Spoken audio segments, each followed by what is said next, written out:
Kenyans, it's a high time we start funding political candidates. Every time you allow billionaires to fund these political candidates, we lose because their loyalty quickly shifts to that billionaire that funds them. But for we to have direct accountability from this candidate, we have to fund them.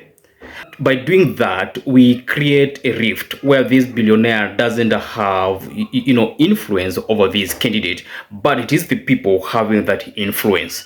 So it's also important that we understand we can only own leadership that we have supported, not just by voting.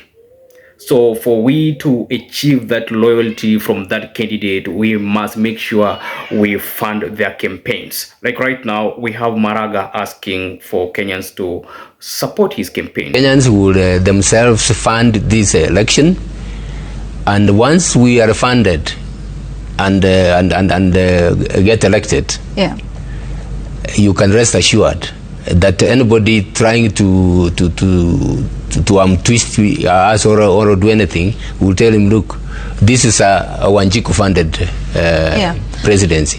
We shouldn't rubbish that. Instead, we should even encourage that. We should encourage other Kenyans to normalize that. Once we ingrain, the culture of funding, candidates, we shall own leadership, and that will put us in a position where we are able, to fight corruption and even end the culture of, economic empowerment that is not ingrained in policy, but is ingrained in corruption, where, those in government take our money and rush to the grassroots, to give them some freebies in the name of empowering them when they're supposed to work in office, they're supposed to make policies, they're supposed to support laws that are pro-people. These economic empowerments you see are just semantics, but we can end that culture when we start funding these candidates and tell them that once you're in office, this is what you're supposed to do.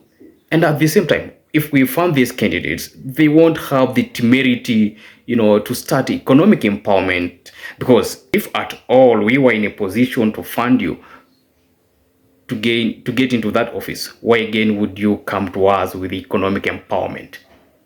I mean, that will not make sense. So it is a high time we fund candidates. Will you fund the campaigns of Maraga?